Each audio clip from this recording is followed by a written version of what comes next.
vous avez une maison à structure dite traditionnelle dont on parlera après, et une maison dite en structure Steel-Tech avec le partenaire ArcelorMittal. Donc vous voyez tout de suite que nous avons des maisons très ouvertes sur l'extérieur, côté sud, pour avoir le maximum d'apport solaire extérieur. L'architecte a travaillé énormément les volumes, donc vous pouvez voir sur cette maquette qu'il y a des volumes très importants de rez-de-chaussée jusqu'à l'étage, avec des volumes très ouverts sur le séjour. L'accès se fera effectivement par le rez-de-chaussée côté séjour cuisine. Donc l'idée de l'architecte, c'est vraiment d'avoir une architecture très ouverte, style loft, modulable, puisque les structures des maisons sont prévues pour pouvoir rajouter une surface de plancher au niveau de l'étage pour couper un peu le volume sur le rez-de-chaussée. Nous avons également des brises soleil en façade côté sud pour minimiser les apports solaires d'hiver, d'été sur cette façade exposée plein sud.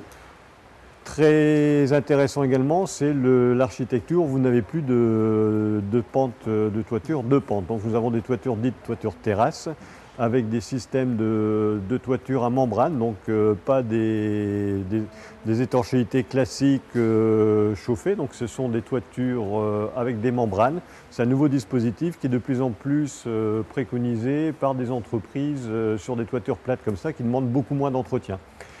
Donc l'architecture est métallique, mais sur cette maison, donc, nous avons effectivement retrouvé des éléments métalliques pour mettre en avant le côté acier sur la structure.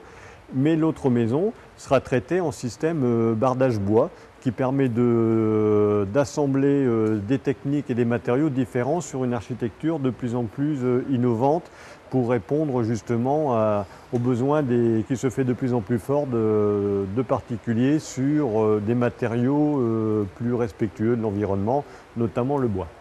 Alors, on va faire le tour de la maquette, donc côté sud et côté nord qui nous a permis de faire vraiment des éclatés. Donc en réalité, le mur sera complètement opaque puisqu'il est côté nord, donc le plus exposé au froid.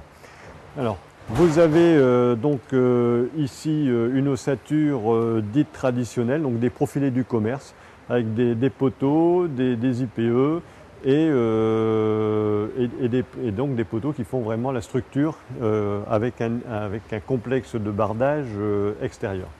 Et sur cette deuxième maison, nous avons un procédé d'ArcelorMittal qui est le fameux procédé Steel-Tech, donc profil beaucoup plus léger, qui permet de préfabriquer également en atelier, puisque c'est la solution technique retenue par l'entreprise Loison, de préfabriquer en atelier pour minimiser le temps passé sur le chantier au niveau du montage. Alors, contrairement à l'ossature dite traditionnelle, où l'ossature sera visible côté intérieur, puisque l'architecte a travaillé cette maison comme un loft, où vous avez vraiment le complexe d'isolants et de panneaux en apport extérieur. Là, dans le procédé Steel-Tech, vous avez également une partie d'isolant à l'intérieur de l'ossature avec un complément en façade. Côté nord, donc toutes les pièces dites techniques, donc la salle de bain, les systèmes de celliers dans lesquels on va retrouver toutes les parties techniques liées au chauffage, donc la géothermie et autres. Nous avons également sur ces maisons des systèmes de plancher chauffant. Alors, plancher chauffant rez-de-chaussée et plancher chauffant à l'étage. Alors, à l'étage, recouvert uniquement d'un parquet bois, puisque l'architecte a également souhaité amener une touche de bois à l'intérieur au niveau architecture. Alors, côté architecture également, c'est toujours été la mise en évidence de l'acier, donc à tel point que les escaliers ne sont pas encloisonnés, enfermés dans une cage d'escalier, ils seront également visibles dans le séjour, ce qui nous amène également une très grande liberté visuelle, transparence et bien-être à l'intérieur, puisque on aura vraiment la sensation d'être dans un volume très important qui de par également l'aménagement électrique intérieur, permettra de recloisonner si le propriétaire ou le locataire décide de refaire une chambre au rez-de-chaussée. Alors pourquoi également avoir cette possibilité de refaire une chambre? Ça permet à la personne de faire une chambre au cas où il y aurait un problème médical, donc pour les personnes à mobilité réduite. Et ça permet également de maintenir à domicile les personnes vieillissantes. Ce que vous retrouvez également dans cette architecture, ce sont des épaisseurs d'isolation très importantes aussi bien en toiture qu'en façade, puisque c'est le principe même des maisons label BBC, c'est de minimiser les besoins en apport énergétique. Donc pour minimiser les besoins de chauffage, il faut impérativement travailler sur les épaisseurs d'isolant de l'enveloppe, donc avoir besoin de moins de consommation, d'apport pour faire du chauffage. Alors, les apports sur cette maison, donc d'un côté vous allez avoir une maison chauffée avec des apports naturels, donc le fameux puits canadien que vous avez pu voir sur le site. Donc c'est le puits canadien, c'est quoi? C'est un tuyau qui est dans le sol.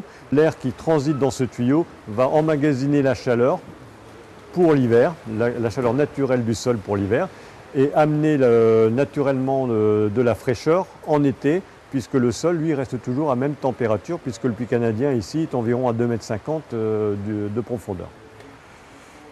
Autre technique également sur ces maisons, nous avons de la récupération d'eau de pluie sur les deux maisons. Donc nous avons sur Villavenir des citernes de récupération d'eau de pluie individuelles avec un système de redistribution à l'intérieur, puisque par chance, le nouveau décret vient de paraître sur la récupération d'eau de pluie, qui nous permet aujourd'hui de réemployer l'eau de récupération de pluie, aussi bien pour les WC que pour les machines à laver. Donc, interdiction effectivement pour les douches et autres, mais ça c'est quand même une avancée importante, puisqu'on avait pu craindre à un moment qu'on ne pouvait pas réutiliser l'eau de pluie à l'intérieur de l'habitat. Donc ça, c'est une avancée importante. Ce qui est intéressant également sur le projet, c'est que nous avons travaillé les façades en aluminium, donc avec le partenaire Tecnal, qui permet de retrouver le principe qu'on trouve généralement dans des bâtiments tertiaires, ce qu'on appelle un mur rideau. Donc c'est une solution technique où on a des profils et du remplissage en partie en vitrage et des panneaux pleins si nécessaire. Et ça, c'est une technique qui est très intéressante à mettre en œuvre pour apporter le maximum de lumière dans l'habitat et également travailler sur l'isolation de cette façade. Nous avons sur ce projet la solution également de panneaux photovoltaïques en façade. C'est-à-dire que sur certains panneaux produiront de l'électricité et certains autres panneaux produiront de l'eau chaude sanitaire, puisque nous sommes, je rappelle, en façade plein sud, donc exposés. Et ça, c'est une technique très innovante en maison individuelle, où on retrouve souvent des panneaux en toiture inclinée. Et là, nous avons pris le pari de mettre les panneaux verticaux en façade. C'est une nouveauté. C'est une nouveauté qu'un certain nombre d'industriels commencent à développer, puisque faut savoir que dans les règlements d'urbanisme, par exemple, dans beaucoup de communes, il est interdit de mettre des panneaux en toiture. Donc nous, on essaie de l'intégrer au maximum dans l'architecture dès le départ. Et c'est ce qui a plu d'ailleurs à l'architecte des bâtiments de France, puisque Villavenir à Los Angeles est dans le périmètre régi par le bâtiment de France. L'architecte a donné son accord sur les architectures très particulières de Villavenir et également sur l'intégration de tout ce qui est énergie nouvelle renouvelable, puisque ça a été conçu, intégré dans l'architecture. Et c'est cette démarche-là qui l'a intéressé beaucoup.